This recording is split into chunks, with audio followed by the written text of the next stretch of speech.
पंजाब सरकार की तरफ से अपना बजट आज पेश किया गया है। बजट में पंजाबियों के लिए काफी कुछ इस बार खास रहा, लेकिन मेन जो फोकस रहा इस बार वो नशे के खिलाफ एआई का जिक्र किया गया। हमारे साथ पंजाब के वित्त मंत्री फाइनेंस मिनिस्टर हरपाल चीमा जी मौजूद है। सर, विरोधी अक्सर सवाल खड़े करते हैं, उनका काम होता है। आपने बजट पेश किया है एज अ फाइनेंस मिनिस्टर, आपका ये चौथा बजट है। सबसे पहले तो आपसे जानना चाहते हैं, बजट पेश करने से लेकर अब तक सेटिस्फाई हैं कि जो पंजाब के लोगों को आपने दिया है वाकई में उससे पंजाब का विकास होगा? बिल्कुल। हम लगातार 3 साल पहले मैंने जितने भी बजट पेश किए उससे एक बदलता पंजाब का जो रोड मैप था वो सामने दिखाई दिया।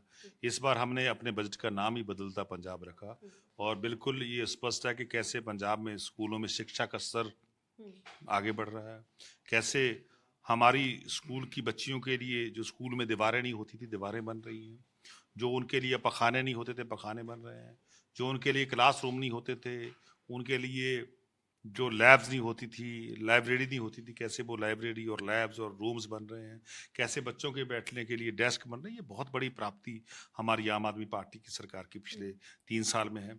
कैसे हमने पंजाब में सेहत सेवाओं में बड़े बड़े सुधार किए, कैसे हमने जो मुख्यमंत्री सर्वत बीमा योजना है उसमें सभी लोगों को शामिल करने का फैसला किया, क्योंकि आयुष्मान भारत योजना जो है उसमें सिर्फ और सिर्फ 16 लाख फैमिलियां कवर होती थी पंजाब में, और उसके बाद मुख्यमंत्री सर्वत बीमा योजना थी उसमें सिर्फ 29 लाख फैमिली कवर होती थी।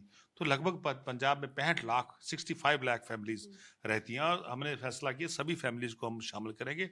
और दूसरा, जो एक कैप लगा हुआ था कि 5 लाख से ज्यादा पैसे आप इस योजना से खर्च नहीं कर सकते, तो उसको आपको हटा दिया गया। अब उसकी सीमा बढ़ा के 10 लाख प्रति जो है फैमिली कर दी गई है। 10 लाख से जितने 10 लाख के अंदर अंदर जितना भी इलाज होगा वो उसमें मुफ्त होगा। ये बहुत बड़ा फैसला है, इससे बहुत लोगों को राहत मिलेगी। और ये कैशलेस जो इलाज होगा, सो मैं समझता हूँ लगभग पंजाब के सभी लोग, चाहे वो गरीब हो अमीर हो, सभी का इलाज जो इस योजना के तहत होगा। ये बहुत बड़े हमने बदलाव पंजाब में किया है। मोहल्ला क्लिनिक पंजाब में काम कर रहे हैं, और हर बार हम मोहल्ला क्लिनिक का बजट लगातार बढ़ा रहे हैं, और हम डॉक्टर भर्ती कर रहे हैं।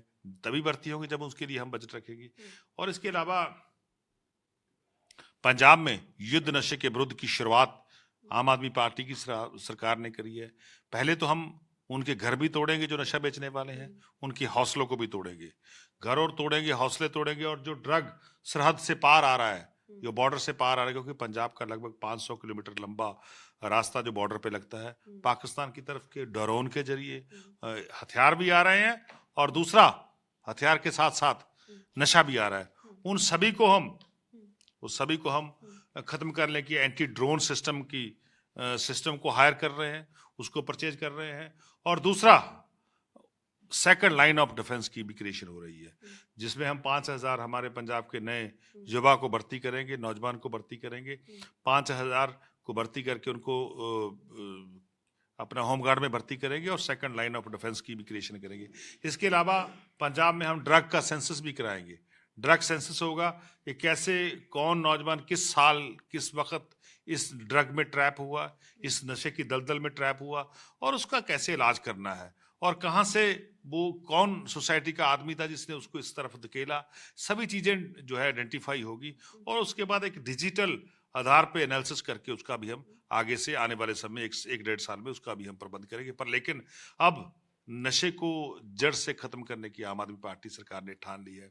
हमने लगभग 979 करोड़ रुपए का बजट जो रखा है वो स्पोर्ट्स के लिए रखा है, बच्चों को खेलने के लिए मैदान बनाने के लिए रखा है कि कैसे बच्चों के खेलने के लिए मैदान बनाए जाएंगे, नर्सरी बनाई जाएंगी, अच्छी अच्छी वहाँ पे ट्रैक बनाए जाएंगे। अच्छे ट्रैक होंगे तभी हमारे बच्चे खेलेंगे। कैसे वॉलीबॉल के मैदान बनेंगे, बास्केटबॉल के मैदान बनेंगे, फुटबॉल के मैदान बनेंगे, हॉकी के मैदान बनेंगे, तभी मैं समझता हूँ एक पंजाब जो है वो रंगला पंजाब बनेगा। नहीं तो जब पंजाब में अकाली दल बीजेपी की सरकार थी तो उड़ता पंजाब कहलाता था। इनके समय में फिल्में बनने लगी थी, इनके समय पिक्चर्स बनाने लगे थे लोग कि उड़ता पंजाब, उजड़ता पंजाब। ये कांग्रेस के राज के समय की बात है, अकाली दल बीजेपी की सरकार में की बात है। अब क्या बन रहा है? बसता पंजाब, आगे बढ़ता पंजाब, रंगला पंजाब, बदलता पंजाब। ये स्लोगन अब पंजाब के लोग पंजाब को दे रहे हैं, यानी कि पंजाब तरक्की कर रहा है। इनके समय में क्या था? बत्ती गुल पंजाब था, लाइट आती ही नहीं थी। अब क्या है, बत्ती फुल 24 घंटे लाइट आती है। जो किसान को बिजली मिलती थी आगे वो 8 घंटे मिलती थी, अब 16 घंटे तक, 15-16 घंटे पंजाब के किसान को बिजली मिलती है। जो नहर का पानी, कैनाल वाटर जो किसान के खेत तक नहीं पहुंचता, तो वो अंतिम खेत तक पहुंचाने की जिम्मेवारी सरदार भगवंत सिंह मान सरकार ने अधिकारियों की लगाई है, और लगातार पानी जो आखिरी एंड खेत तक पहुंच रहा है। सर, रेवेन्यू का जब जिक्र किया जाता है, आपने कहा कि जब पुरानी सरकारें थी, पुराने बजट्स की अगर हम बात करें, जब से आप पेश कर रहे हैं, 2 से आप लोगों ने साथ किया इसको। इस रेवेन्यू को बढ़ाने के लिए बजट में जो चीज़ें होती हैं, आप उसको बढ़ा रहे हैं? क्योंकि आमतौर पे इसका जिक्र हमेशा किया जाता है, और जब भी ये कहा जिक्र होता है कि अच्छा अकाली सरकार, क्योंकि यहाँ पे सरकारें दोनों ही अदल-बदल होती रही हैं। आपकी थर्ड पार्टी जब आई पंजाब में, अलग हुआ। 2 से 7 का गैप, वो किस तरीके से इसको आगे बढ़ाया गया? अब उसको आगे बढ़ाने को लेकर भी कई सवाल हो रहे हैं। देखिए, जब पंजाब में बीजेपी और अकाली दल की सरकार थी, हम्म, मैं 2012 से लेकर 17 तक की बात कर रहा हूँ। सिर्फ और सिर्फ मैं एक हेड की बात करूंगा, हम्म, एक्साइज की। हम्म, तब उनके समय में एक्साइज कितना इकट्ठा हुआ था 5 साल में? हम्म, 20,545 करोड़ रुपए। हम्म, 5 साल में कितने पैसे इकट्ठे हुए? 20,545। हम्म, जब कांग्रेस का राज आया हम्म, 2017 से लेकर 22 तक, कितने पैसे इकट्ठे हुए? 27,395 करोड़ रुपए। जब आम आदमी पार्टी की सरकार आई, एक नेक नीति वाली सरकार आई, एक ईमानदार सरकार आई, तो 2022 से लेके 25 तक 3 साल में कितने पैसे इकट्ठे हुए? 28,020 करोड़। ये बहुत बड़ा आंकड़ा है। उनके 5 साल, हमारे 3 साल, ये इससे पता चलता है कि पंजाब में एक ईमानदार सरकार जो है वो काम कर रही है। इसी तरीके जीएसटी की बात कर ले, 2017 से जीएसटी आया, 17 से लेके 22 तक कांग्रेस की सरकार थी, सिर्फ और सिर्फ 21,286 करोड़ रुपए जो है जीएसटी के कलेक्ट हुए। और जब हमारी सरकार आई, 3 साल के समय में 64,253 करोड़ रुपए हमने 3 साल में जीएसटी में एकत्र किए और सरकार के खजाने में उनको पैसों को लेके आए। जब इसी से साथ स्टैंप्स और रजिस्ट्रेशन की बात करें, उसमें बहुत बड़ी बढ़ोतरी हुई। 2012 से 17 तक जब अकाली दल बीजेपी की सरकार थी, 12,387 करोड़ रुपए इकट्ठे हुए। जब कांग्रेस की सरकार थी 2017 से लेके 22 तक, तो 12,459 रुपए इकट्ठे हुए। तो जब आम आदमी पार्टी की सरकार आई, एक नेक नीति वाली सरकार आई, एक ईमानदार सरकार आई, 2022 से लेके 2025 तक, तो 14,786 करोड़ रुपए पंजाब की ट्रेजरी में, पंजाब के खजाने में आए। ये मैं 3-4 हेडों का कंपैरिजन आपको इसलिए बता रहा हूं कि हमारी सरकार ने ईमानदारी से काम किया, हमारी सरकार ने नेक नीति से काम किया। उनकी सरकारों ने पंजाब में माफिया चलाने का काम किया। कहीं शराब का माफिया चल रहा था, कहीं ट्रांसपोर्ट का माफिया चल रहा था, कहीं रेत का माफिया चल रहा था, कहीं लैंड का माफिया, क्योंकि रजिस्ट्रेशन, स्टैंप और रजिस्ट्रेशन इससे पता था कि लैंड का माफिया चल रहा था। 5 साल कोई रेट तक नहीं बढ़ाए, 5 साल कोई पैसा तक नहीं बढ़ाया, तो हमारे पैसे क्यों बढ़ गए? हमारे 2500 करोड़ रुपए से ज्यादा पैसे 3 साल में ही क्यों बढ़ गए भाई? ये बताए ना वो। आपने माइनिंग का जिक्र किया, रेत माफिया का जिक्र किया। क्या लगता है आपको, जो माइनिंग का, हालांकि पीछे भी एक बहुत बड़ा घोटाला पकड़ा गया था, इनसे जो आप माइनिंग की तरफ अब लगातार आप लोग बढ़ रहे हैं, आगे इसको रोकने की कोशिश की जा रही है, इसका जो लैप्स है, इससे सरकार को कितना फायदा होगा बाकी चीजों को लेकर? देखिए, क्योंकि आज ही mining सबसे आज ही बड़ा आज ही महीने में हम क्रशर की नई पॉलिसी लेके आए हैं। आज ही हमारी कैबिनेट हुई थी। देखिए, हम एक तरफ बजट चल रहा है, दूसरी तरफ हम कैबिनेट की मीटिंगें भी कर रहे हैं। इससे पता चलता है कितनी मेहनत हमारी सरकार कर रही है। तो हमने आज ही कैबिनेट की मीटिंग में नई क्रशर की पॉलिसी, नई एक जो है माइनिंग की पॉलिसी लेके आए था, और भी हमारा रेवेन्यू आने वाले समय में बढ़ेगा। उसके रूल बन रहे हैं, बड़ी जल्दी वो लागू करेंगे, और क्रशर के से भी बहुत सारे पैसे हमारे आएंगे। तो मेरा कहने का बाबा है, हम तो ईमानदारी से काम कर रहे हैं। जब ईमानदारी से काम कर रहे हैं, तभी पंजाब में पैसे की बढ़ोतरी हो रही है। तभी हम school of excellence, school of brilliance, school of happiness, school of applied learning, ये सभी स्कूल तब खोल रहे हैं, स्कूल ऑफ एमिनेंस, इन सभी की स्थापना इसलिए कर रहे हैं क्योंकि पंजाब को हमने आगे बढ़ाना है। पंजाब के लोगों ने मैंडेट हमें इसलिए दिया था कि हम पंजाब को आगे एज ए लेके फाइनेंस मिनिस्टर, कितना बड़ा आपके ऊपर भी प्रेशर और कितनी बड़ी आपके ऊपर जिम्मेदारी बन जाती कि कर्ज की लगातार बात की जाती है, इसको खत्म करना, विकास की तरफ पंजाब को लेके जाना, जो आप लोगों ने दावे वादे किए उसको जमीन पर हो पा रहे कि नहीं हो पा रहे? क्योंकि अक्सर अफसरशाही की बात की जाए, चाहे निचले लोगों की बात की जाए, सवाल उन पे बड़े खड़े होते हैं। देखिए, कर्ज लेना कोई बुरी बात नहीं होती। कर्ज आज से नहीं, बहुत सदियों से कर्ज लिया जा रहा है।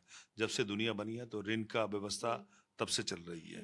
तो देखिए, हिमाचल भी कर्ज ले रहा है, राजस्थान भी कर्ज पे चल रहा है। हिमाचल, हरियाणा, तमिलनाडु, केरला, पूरे देश के जितने राज्य हैं वो उनको कर्ज लेना पड़ रहा है। इसमें कोई मैं समझता हूँ, दूसरी बात नहीं। और तीसरा, सेंटर सरकार है वो भी कर्ज पे चल रही है, यूएसए की सरकार भी कर्ज पे चल रही है, पर लेकिन ये नहीं कि अपने जितने उसके पास एसेट है उसका 100% कर्ज ले सके।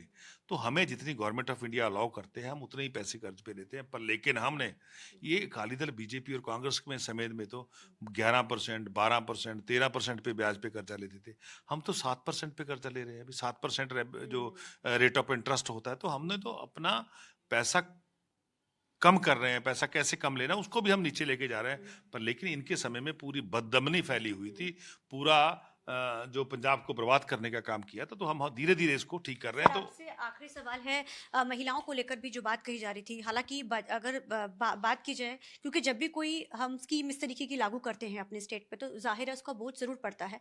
दिल्ली ने लागू कर दिया, हरियाणा ने, हालांकि हरियाणा के ऊपर भी हम ऐसा नहीं कह सकते कर्ज नहीं होगा या दिल्ली पर नहीं होगा, दोनों जगहों पर है। पंजाब में कहाँ पेच फंस रहा है इस चीज को लेकर, या भी सरकार थोड़ा रुकना चाहती है? कहीं पेच फंस रहा है कि हम वो नहीं दे पा रहे, क्योंकि आज कहीं ना कहीं उम्मीद बढ़ी थी, लेकिन हालांकि बाकी चीजें आप लोगों की तरफ से दी गई, चाहे स्टेट के विकास के लिए स्ट्रीट लाइट का कभी आज तक जिक्र नहीं हुआ, आज के बजट में उस चीज का भी जिक्र किया गया, महिलाओं वाले जिक्र की अगर बात की जाए तो कहाँ पेच फंस रहा है?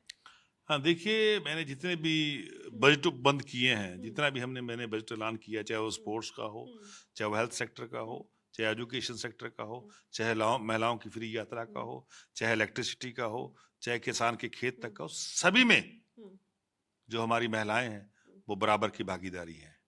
उनको बराबर का हिस्सा मिलता है। घर का बिजली का बिल 0 आएगा तो औरत के भी पैसे बचेंगे। घर की कोई बेटी खेलने जाएगी, जिसका बजट का प्रबंध किया, तो उसमें भी औरत को हिस्सा मिलेगा। जब भी कोई महिला सफर करेगी तो चलो 100% उसको मिलेगा मिलेगा। जब कोई बच्ची स्कूल में पढ़ने जाएगी तब भी उसमें हिस्सा मिलेगा। जब कोई औरत इलाज करवाने जाएगी तब भी उसमें हिस्सा मिलेगा। तो ये नहीं कि हमने उसमें कहीं डिस्क्रिमिनेशन किया है। तो हम तो महिला को, हमारी औरत को बराबर का दर्जा दे रहे हैं, बराबर लेके चल रहे हैं। तो पहला पंजाब स्टेट है जहाँ 50% से ज्यादा, जहां 50% से ज्यादा महिलाओं को हमने एसएसपी लगाया हुआ है, डिप्टी कमिश्नर लगाया हुआ है। मेरा जीएसटी डिपार्टमेंट है, जहां जीएसटी में हमने 95% महिलाओं को भर्ती किया हुआ है, उनको लगाया हुआ है। इससे पता चलता है कि सरकार कैसी ईमानदारी से काम कर रही है।